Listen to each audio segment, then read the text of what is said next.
और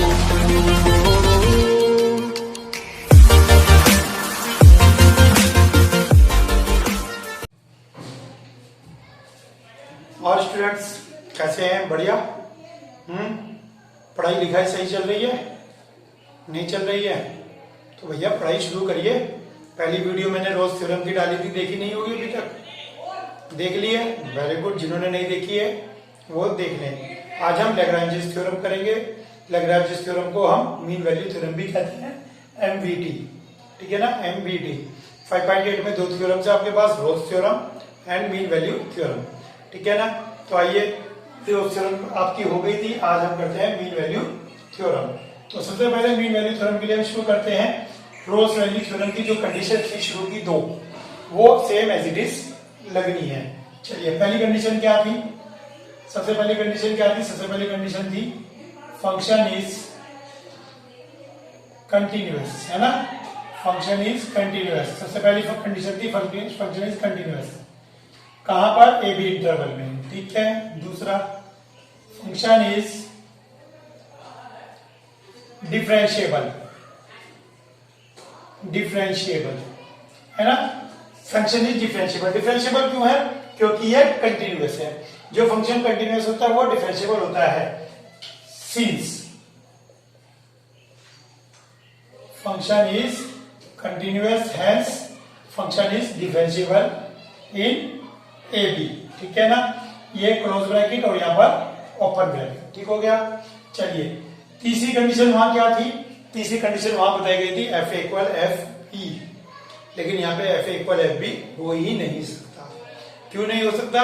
क्योंकि देखते हैं यहाँ पे कंडीशन एक ऐसी आती है कि एफ इक्वल एफ बी कभी भी नहीं हो सकता। चलिए, देयर एग्जिस्ट सी। ठीक है ना, वहां भी एग्जिस्ट सी करता था। सी कहां से बिलोंग करता था? ए बी से। ठीक है ना। सी वहां भी बिलोंग करता था, सी यहां भी बिलोंग करता था। वेयर एफ डैश सी, जहां पर एफ डैश सी है आपका F B minus F A upon B minus A. तो जो डिफरेंशिएशन है, मीन्स जो स्लोप है एट सी, सी पॉइंट पर जो स्लोप है वो इसके इक्वल है। ठीक है। तो वहां पर एग्जिस्ट करता था सी, वहां पर डिफरेंशिएशन क्या लेते थे? जीरो। डिफरेंशिएशन जीरो लेते थे। जीरो क्यों आया था? सोचा, क्योंकि F B equal F A था। वहां पे F B equal F A था, तो F B equal F A था, रखा, जीरो आ गया। तो वहां पर डिफरेंशियल जीरो होता था। ये डिफरेंशियल है, वहां पर डिफरेंशियल जीरो होता था, स्लोप जीरो होता था। लेकिन यहाँ पर स्लोप की वैल्यू ये होगी। चलिए देखते हैं ये स्लोप की वैल्यू कहां से आई।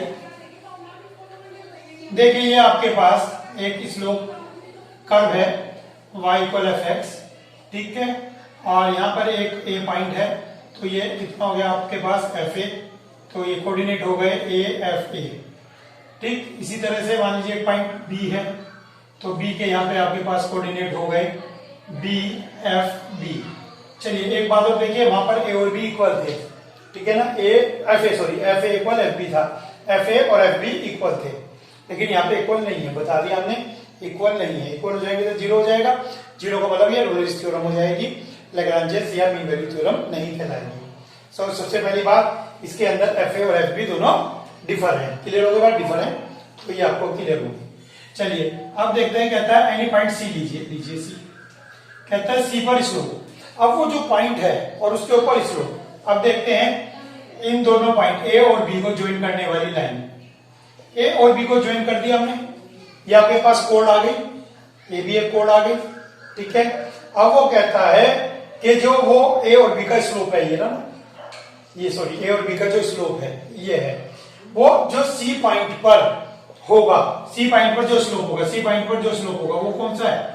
ये इक्वल होगा। ये दोनों इक्वल होंगे। और इक्वल का मतलब क्या है? पैरेलल। स्लोप इक्वल है, उसका मतलब क्या होता है? दोनों पैरेलल है। तो ये पैरेलल इसके है। ठीक है। अब बात ये रही, इसको मैथमेटिकली अगर हम देखेंगे, सर ये मैथमेटिकली कैसे आया, बात तो क्लियर हो गई। ए बी का स्लोप ये रहा, ठीक, सी पॉइंट ये रहा, ठीक, सी पॉइंट ये रहा, तो सी पॉइंट पर जो स्लोप है वो ये रहा।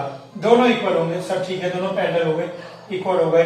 लेकिन अब क्या ये स्लोप ए बी का है? जो इसके पैरेलल है, आइए चेक करते हैं। तो इसके लिए हम क्या करेंगे, यहां से हमने परपेंडिकुलर डाला, यहां से परपेंडिकुलर डाला और एक परपेंडिकुलर यहां से हम डालेंगे। ठीक है, एक परपेंडिकुलर यहां से डालेंगे ए एन। क्लियर हो गई। ए एन की वैल्यू कितनी होगी चेक करें।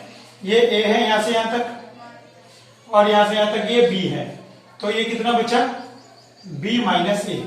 ठीक है, ये ए है, ये बी है, तो ये कितना बचता है, बी माइनस ए। क्लियर हो गया। तो ये आपके पास यहां से यहां तक A M B minus A हो गया, A M B minus A. Clear हो गया यहां तक, क्लियर हो गया। अब आइए बी एम देखते हैं कितना है, बी एम, ये वाली बी एम, ये पूरा कितना है यहां से यहां तक, एफ बी देखिए, ये कितना है, एफ ए, ये एफ ए है, ये एफ बी है, तो ये कितना बचता है, सॉरी ये वाला। ठीक है, ये यहां से यहां तक एफ बी है, ये एफ ए है, तो ये कितना बचता है, ये बचता है आपके पास F B minus F A. ठीक है ना, F B minus F A. Mobile में आ रहा है नहीं आ रहा, एक मिनट, मोबाइल में आ रहा है। चलिए, F B minus F A, ये F B minus F A आ गया। अब ये आ गया आपके पास, ये आ गया। और slope, slope means angle theta, ये टेन थीटा होता है ना, टेन थीटा।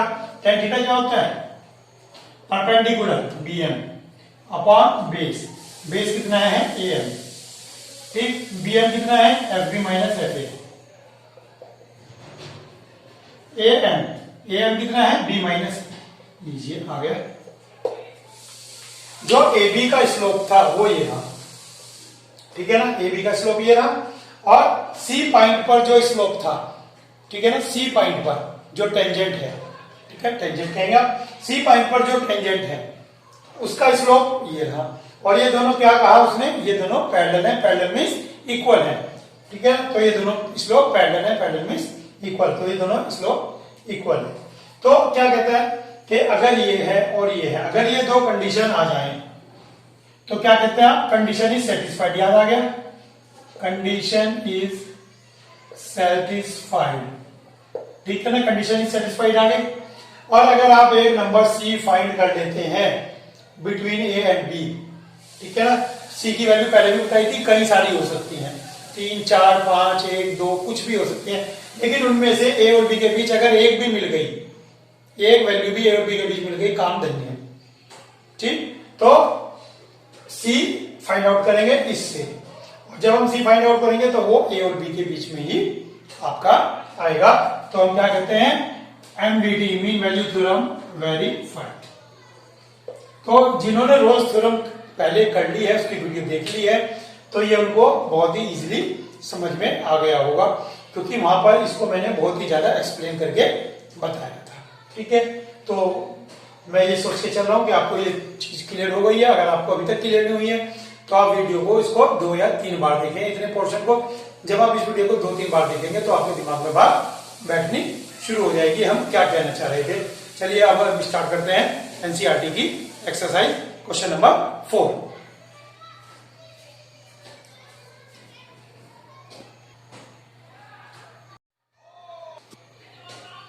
चलिए देखते हैं क्वेश्चन नंबर 4। आपके दिमाग में आ रहा होगा, सर ने डायरेक्ट क्वेश्चन नंबर 4 से स्टार्ट कर दिया। शुरू के 3 क्वेश्चन रोल्स थ्योरम के थे, तो रोल्स थ्योरम में हमने 1, 2, 3 क्वेश्चन किए थे। 4th question mean value theorem means Lagrange का था, तो अब हम ये करेंगे। जब आप क्वेश्चन करते हैं तो आपको वो जो हमने पहले थ्योरी बताई थी वो आपको दिमाग में रखनी है और उसी को यहाँ पर स्टेप वाइज फॉलो करेंगे। चलिए देखते हैं।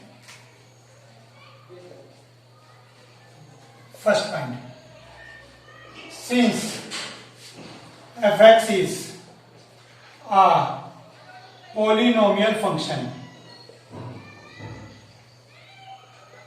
hence it is continuous in 1/4। बताया था आपको कि आपको डायरेक्ट लिखना है, पॉलिनोमियल फंक्शन है, तो पॉलिनोमियल फंक्शन के अंदर क्या बताया था कि ये कंटिन्यूअस होता है डायरेक्टली और क्लोज ब्रैकेट के लिए। ठीक है ना, क्लोज ब्रैकेट के लिए डायरेक्ट कंटिन्यूअस होता है। चलिए second point, since it is continuous hence it is also differentiable. क्या बताया, क्योंकि ये कंटिन्यूअस है तो ये डिफरेंशिएबल भी होगा, लेकिन यहां पर ओपन ब्रैकेट, ठीक है, यहां पर ओपन ब्रैकेट के लिए क्या होगा, ये डिफरेंशिएबल भी होगा। तो hence both the condition of mean value theorem या लैग्रेंज जो भी आपके पास लिखा हुआ आएगा is are, both the condition of are satisfying, both the condition of MVT are satisfying, ठीक है। तो ये क्या कर रहे हैं, सेटिस्फाइंग कर रहे हैं, ठीक हो गया। तो ये दोनों कंडीशन सेटिस्फाई कर रहे हैं, क्लियर। अब क्या करना था, अब आपको निकालना था C. Now F dash C equal F B minus F A divided by B minus A, ये आपको डायरेक्ट फॉर्मूला लिखना है। तो एफ डैश सी के लिए सबसे पहले आप क्या करेंगे, एफ डैश एक्स निकालेंगे। F dash X is 2x minus 4, hence F dash C कितना हो जाएगा, 2c माइनस 4। एफ डैश एक्स कितना है, तो एफ डैश सी ये हो जाएगा डायरेक्ट, कोई आपको इसमें लॉजिक नहीं लगाना है। हेंस तो अब आप क्या हो गया, 2c माइनस 4 is equal to F B minus F A upon B minus A. Clear हो गया ये, देखिए दो कंडीशन थी, दोनों कंडीशन सेटिस्फाई कर रही हैं, तो हमने क्या कहा, जब दोनों कंडीशन सेटिस्फाई कर रही हैं तो एफ डैश सी इसके इक्वल होगा, ठीक है, फार्मूला था आपके पास। अब एफ डैश सी की क्या होता है, इसका एफ डैश एक्स निकालेंगे, मींस सिंपल डिफरेंशिएशन, एक्स के प्लेस पे सी प्लेस कर देंगे आप, ठीक है, एक्स के प्लेस पे आपने सी पुट कर दिया, तो ये आपके पास एफ डैश सी आ गया, एफ डैश सी की वैल्यू यहाँ पुट कर देंगे, कर दी। अब जो आपके पास वैल्यू पता है वो पुट कर दिए। एफ बी कितना है, 4, तो F4 पुट कर देंगे आप, 16 माइनस 3, ठीक। एफ ए की वैल्यू कितनी है, 1 पुट कर दीजिए, 1 minus 4 minus 3 divided by B minus A 4 minus 1, ठीक। इसको सिंप्लीफाई करते हैं, 2c माइनस 4 माइनस 3, यहां पे क्या बचता है हमारे पास, 1 minus 4 minus 3 minus 3 minus 3 minus 6 और माइनस प्लस 6, ठीक है, 6 माइनस 3 अपॉन 3 1 आ गया, तो 2c इक्वल कितना आ गया, 5, c इक्वल आ गया आपके पास 5/2। देखते हैं 5/2, 5/2 मीन्स 2.5, और 2.5 आता है इसके अंदर, बिल्कुल सही, बिलोंग्स टू 1/4, ठीक हो गया। हेंस क्या हो गया, mean value theorem gate verified, ठीक। तो मीन वैल्यू थ्योरम की जो आपके पास थ्योरम थी, दोनों कंडीशन सेटिस्फाई हुई और सी की वैल्यू जो आई वो ए और बी के बीच में आ गई, तो ये आपकी वेरीफाइड हो गई। तो बच्चों बिल्कुल आसान है, कहीं भी आपको कोई टेंशन लेने की जरूरत नहीं है, ठीक है। रोल्स थ्योरम भी आसान है, मीन वैल्यू थ्योरम भी आसान है, 2 स्टेप ये, उसके बाद सिंपल ये, और ये आपको आते हैं सिंपल डिफरेंशिएशन लेके। आपको यहाँ पर जो वैल्यू आपको पता है, F B, F A, B minus A, इन चारों की वैल्यू पुट कर देनी है, कैलकुलेट करके आपके पास सी आ गया, ठीक है। तो ये आपका क्वेश्चन हो गया, क्वेश्चन नंबर 4। आप इसे तैयार करें, प्रैक्टिस करें बार बार लिख के। चलिए मैं आपको क्वेश्चन नंबर 5 करा रहा हूं।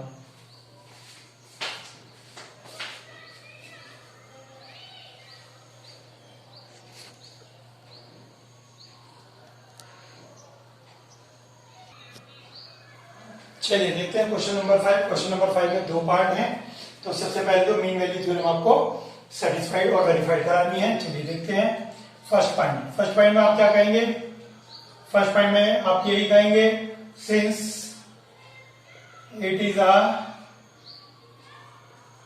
Polynomial function hence F x is, क्या होगा, F x is continuous in interval, आपको ये रखने हैं क्लोज ब्रैकेट। बार बार बताता हूं मैं, ये चीज दिमाग में रखें, ये चीज मैं बार बार रिपीट करता हूं। रिपीट करने का मतलब यही है कि आपके दिमाग में ये सेट बैठ जाए बिल्कुल, चलिए second, since it is continuous hence it is differentiable. ठीक है, कंटिन्यूअस तो डिफरेंशिएबल भी होगी, 1 3 लेकर ओपन ब्रैकेट, ध्यान रखें यहां पर ओपन ब्रैकेट। चलिए now F dash C equal F B minus F A divided by B minus A where C belongs to A B. देखिए जो मैं ये ए बी लिखता हूं ये ओपन ब्रैकेट होता है, C belongs to open bracket में आता है, वेयर C बिलोंग्स टू 1 3। ठीक है, ये आपका इंटरवल है, तो 1 3 के बीच में कहीं भी है। चलिए देखते हैं एफ डैश सी। तो सबसे पहले आप क्या करेंगे, F dash x, x cube का 3x स्क्वायर, 5x स्क्वायर का 10x, 3x का 3, हेंस एफ डैश सी। तो एफ डैश सी कितना आ गया, 3c square minus 10c minus 3। ठीक हो गया, ये आ गया, यहाँ पे पुट कर दीजिए आप, hence 3c square minus 10c minus 3 equal F B minus F A upon B minus A. चलिए एफ बी की वैल्यू 3 पुट कर दीजिए, 3 3 जा 9, 3 जा 27, 3 3 जा 9, 5 जा 45, 3 3 जा 9। ए की वैल्यू कितनी है, 1 1 पुट कर दीजिए, यहां देखिए 1 minus 5 minus 3 divided by B minus A 3 minus 1। ठीक, 27 माइनस 45 माइनस 9, तो माइनस 45 माइनस 9 कितने हो गए आपके पास, 54। ठीक है, ये 27 माइनस 54 कितना आ गया, माइनस के 27। क्लियर हो गया, माइनस के 8 और प्लस का 1, माइनस के 7 और माइनस प्लस 7, 3 माइनस 1 2 हो गया, माइनस 20 अपॉन 2 माइनस 10। ठीक है, माइनस 10 आ गया, तो हेंस इक्वेशन हो गई 3c स्क्वायर माइनस 10c, 10 इधर जाएगा प्लस 7, माइनस 3 प्लस 10। ठीक है ना, माइनस 7। दो नंबर ऐसे जिनका प्रोडक्ट 21 हो, ठीक, और प्लस करके 10 आए, तो ये दोनों नंबर इटसेल्फ है 7 और 3। 7 3 को मल्टीप्लाई करेंगे 10, 7 और 3 को ऐड करेंगे, सॉरी 7 और 3 को मल्टीप्लाई करेंगे 21 और 7 और 3 को प्लस करेंगे 10। ठीक है, ये नंबर इटसेल्फ खुद ही है। तो आइए देखते हैं, यहां से आपके पास क्या कॉमन, मिडिल टर्म स्प्लिट ही नहीं की आपने। ठीक हो गया, तो अब इसमें से क्या कॉमन लेंगे, 3c। तो आपके पास दो आंसर आ गए, c equal 1 and 7/3। c equal 1 नहीं, c equal, sorry open bracket है, c इक्वल 1 नहीं हो सकता। 7/3 means 2 point something, 2.3, 2 point something वो पॉसिबल है। ठीक है ना, तो 2 पॉइंट समथिंग पॉसिबल है। क्लियर हो गया, तो hence c equal 7/3 that's belongs to 1 3। ठीक हो गया, तो ये आपके पास आ गया 7/3 और हेंस MVD गेट वेरीफाइड, और ये आपकी वेरीफाइड हो गई। ठीक है, तो बिल्कुल आसान है, स्टेप को आप दिमाग में रखें। चलिए आगे देखते हैं, आगे इसमें क्वेश्चन में सेकंड पार्ट जोड़ता है, क्या कहता है, if F dash C equal 0। ठीक है, कहता है क्या F dash C equal 0 possible है, इसके लिए चलिए देखते हैं, ये हमारा कुछ काम का नहीं है अब इसमें। चलिए देखते हैं एफ डैश सी पॉसिबल है क्या, क्योंकि रोल्स थ्योरम में क्या कहते थे, एफ डैश सी 0 होता है जहां पर सी इसके बीच में लाई करता है ओपन ब्रैकेट के लिए। लेकिन यहां पे देखते हैं क्या यहाँ पे एफ डैश सी को 0 लें तो क्या होगा। क्वेश्चन इसी हिसाब से होते हैं कि पॉसिबिलिटी नहीं बैठती है। चलिए देखते हैं, F dash X 3x square minus 10x minus 3, तो F dash C equals to 3c square minus 10c minus 3 equals to 0 according to question. ठीक है, दो नंबर ऐसे 3 3 जा 9 जिनका माइनस करके 10 आए, इम्पॉसिबल। तो धराचार्य लगाएंगे, श्री धराचार्य से क्या होगा, minus B plus minus under root B square minus 4ac upon 2a, B square minus 4ac divided by 2a, 10 plus minus 100, 4 3 जा 12 3 जा 36 प्लस 36 माइनस माइनस प्लस 2 3 जा 6 136 अपॉन 6। चलिए 136 के आप फैक्टर करेंगे,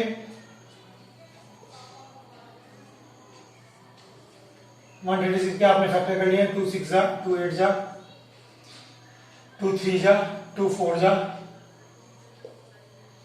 फर्दर फैक्टर करके कोई फायदा ही नहीं है इसके, तो ये आ गया 2 रूट 34, 2 इसका आ गया 34 ये एज इट इज रह गया डिवाइडेड बाय 6।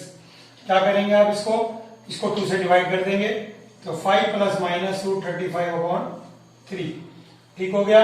अब रूट 30 की अप्रोक्सीमेट वैल्यू,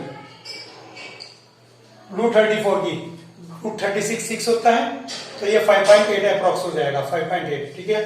तो इसको 5.8 लेते हैं हम। चलिए 5 प्लस 5 10.8, 5 माइनस 5.8 माइनस 0.8 ठीक हो गया।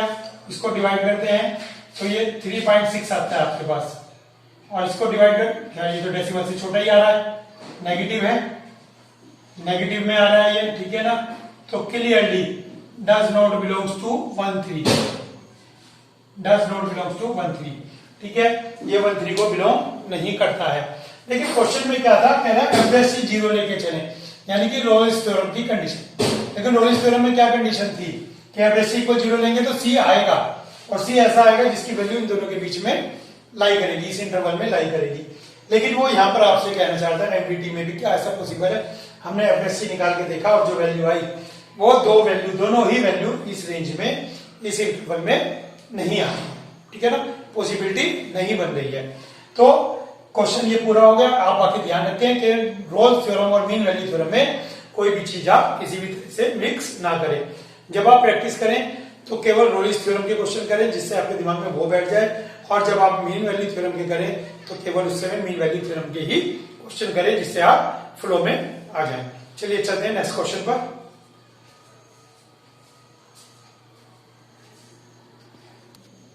चलिए देखते हैं क्वेश्चन नंबर 6। क्वेश्चन नंबर 6 में 3 पार्ट है आपके पास, first second third. Rolle's theorem में भी थे ही आपके पास, तो मैंने आपको बताया था जो ग्रेटेस्ट इंटीजर फंक्शन है इट इज नॉट कंटिन्यूअस, ये कंटिन्यूअस नहीं होता है। फंक्शन कंटिन्यूअस होता है क्योंकि ग्रेटेस्ट इंटीजर फंक्शन मैंने आपको वहां भी बताया था, इसका ग्राफ ये बना, फिर ये बना 1 पर, फिर 2 पर ये बना, ये डिसकंटिन्यूअस फंक्शन है ठीक है। ये कंटिन्यूअस फंक्शन होता है, 11th क्लास में भी आपने बनाया था, ये फंक्शन डिसकंटिन्यूअस होता है। तो आप लिख देंगे it is not continuous hence not differentiable, continuous भी नहीं है हैंस नॉट डिफरेंशिएबल, ये फेयर सॉल्यूशन है। It is not continuous hence not differentiable hence mean value theorem will not apply here, बस विल नॉट अप्लाई हियर ठीक है। तो दोनों क्वेश्चन में यही रहेगा, केवल आपका इतना सा स्टेटमेंट रहेगा। और रही है क्वेश्चन, ये क्वेश्चन जैसे मैंने आपको क्वेश्चन नंबर 4 फिल कराया, सिंपल क्वेश्चन है, आप डायरेक्ट लिख देंगे कि अलजेब्रिक पॉलिनोमियल है तो ये आपका जो है कंटिन्यूअस भी है, कंटिन्यूअस है तो डिफरेंशिएबल भी है, और इसका एवरेज सी आप निकाल के दिखा देंगे। और सी की वैल्यू जो आपकी 1.5 आएगी इस क्वेश्चन में, और वो इसमें लाई कर रही है ओपन ब्रैकेट में ठीक है। तो ये 3 क्वेश्चन है, ये 2 आपको डायरेक्ट लिखने हैं, थर्ड आप खुद करेंगे ठीक है। तो ये आपकी जो है रोल्स थ्योरम और मीन वैल्यू थ्योरम दोनों हो गई, और ये आप अच्छी तरह तैयार करें। बोर्ड में तो आने के चांस थोड़े कम ही होते हैं, लेकिन होम एग्जाम में 101% क्वेश्चन इसका आता है, क्योंकि टीचर को लगता है बच्चे ने ये छोड़ दिया होगा। इसको तैयार करें, और अगर किसी वजह से ये बोर्ड में आ गया तो आपकी तो बल्ले बल्ले हो जाएगी, क्योंकि काफी बच्चे इस टॉपिक को छोड़कर जाते हैं। आज के लिए इतना ही काफी, थैंक यू।